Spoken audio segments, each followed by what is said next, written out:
साल जुलाई का महीना और जगह उत्तर प्रदेश। मौका था उद्घाटन का, बुंदेलखंड एक्सप्रेसवे के उद्घाटन का। शहर में उमड़ी भीड़ को देखकर एक बच्चा भी बता सकता था कि उद्घाटन समारोह में कौन आ रहा है। तैयारियां शुरू थी, लोग पहुंच चुके थे, नेता भी आ गए और अंत में आए पीएम मोदी भी। अब तक सारी फॉर्मेलिटीज पूरी हो चुकी थी।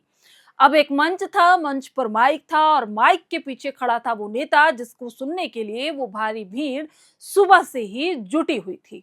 लोगों को ज्यादा इंतजार नहीं करना पड़ा। पीएम ने अपने ही अंदाज में भारी भीड़ को संबोधित किया, लेकिन हर बार की तरह पीएम के भाषण का कुछ हिस्सा हमेशा के लिए जीवंत हो गया। जब उन्होंने कहा कि कुछ लोग वोट के लोभ में आकर रेवड़ी संस्कृति को बढ़ावा दे रहे हैं और इससे देश का विकास प्रभावित हो रहा है। यह पहली बार था जब देश ने रेवड़ी कल्चर का नाम सुना था, लेकिन इस कल्चर का वजूद इसके नामांकन से पहले ही पीएम के कहे मुताबिक देश को खाया जा रहा था। इसमें कहीं से भी पीछे पीएम मोदी की पार्टी भी नहीं थी। तब शायद पीएम मोदी को नहीं पता था कि आगे चलकर चुनाव में उनकी पार्टी भी इसी रेवड़ी कल्चर के कंधे पर बैठकर चुनाव के सफर को पार करने की कोशिश करेगी और उसमें सफल भी होगी। इसका जीता जागता उदाहरण मध्य प्रदेश है, जिसके बजट का 40% से अधिक हिस्सा फ्री की योजनाओं में खर्च होता है। अब चूंकि बिहार में चुनाव है तो इसको बिहार के नजरिए से समझते हैं। नमस्कार, मेरा नाम प्रियंका मिश्रा है और आज द एयर नाउ शो में फिर से एक बार बात करेंगे बिहार की।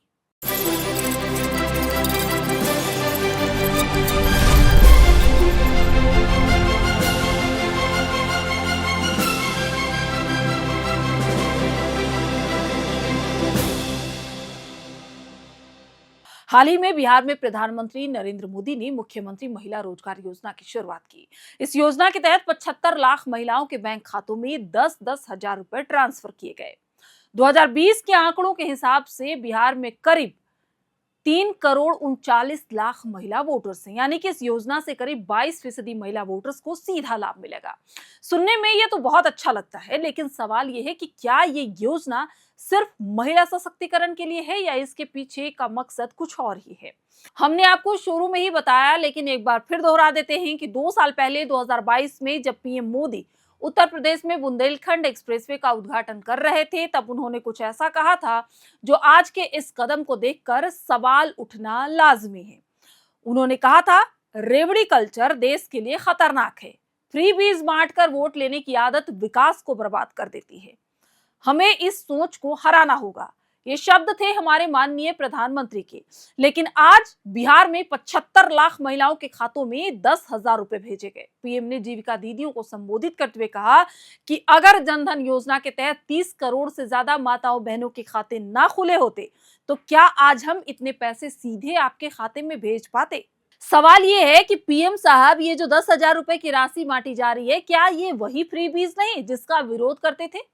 तब आप रेवड़ी कल्चर को देश की बर्बादी का कारण बताते थे।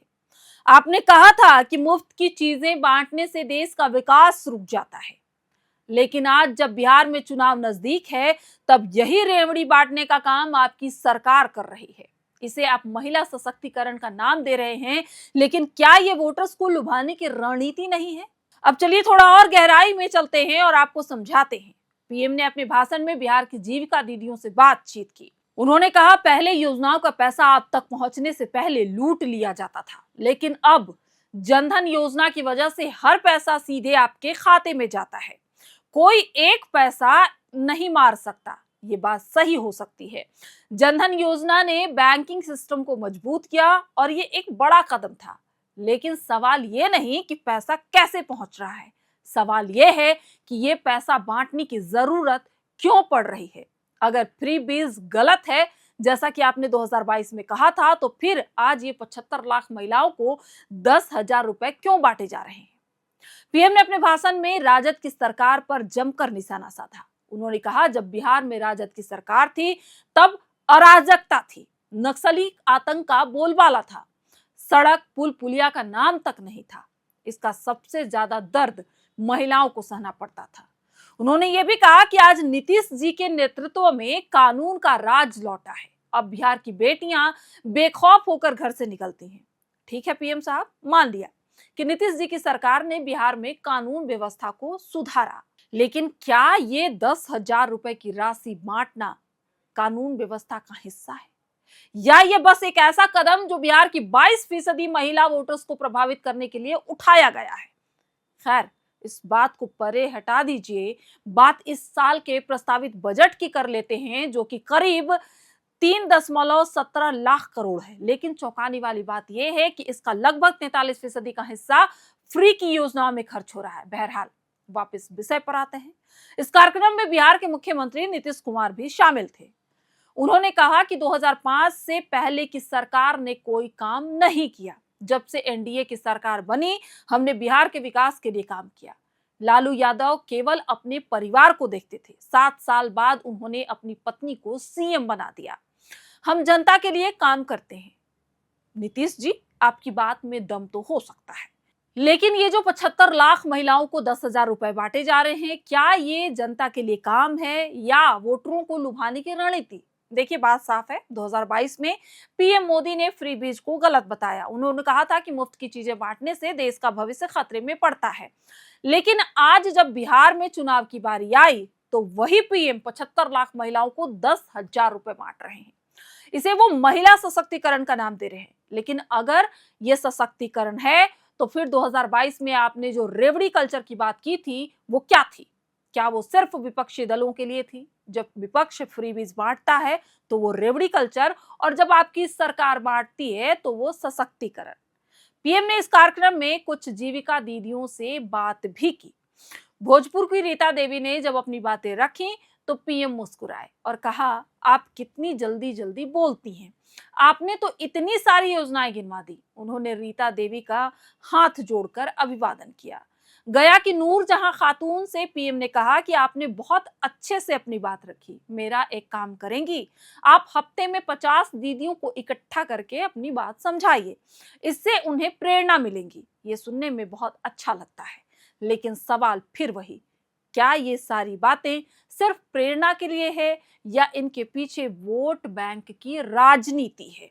देखिए, अब कोई भी योजना अपने आप में गलत नहीं है। अगर 75 लाख महिलाओं को 10,000 रुपए मिल रहे हैं, तो ये उनके लिए मददगार हो सकता है। लेकिन जब उसी नेता की पुरानी बातें सामने आती हैं जो फ्री बीज का विरोध करते थे, तो सवाल उठना लाजमी है। पीएम ने कहा था, रेवड़ी कल्चर विकास को बर्बाद करता है, लेकिन आज जब उनकी सरकार खुद ऐसी योजनाएं ला रही है, तो क्या ये दोहरा मापदंड नहीं है? अगर फ्री बीज गलत है, तो ये योजना क्या है? और अगर ये योजना सही है, तो फिर 2022 में रेवड़ी कल्चर की आलोचना क्यों की गई? सवाल आपके सामने है, क्या ये योजना वाकई बिहार की महिलाओं के लिए है या ये बस एक चुनावी हथकंडा है?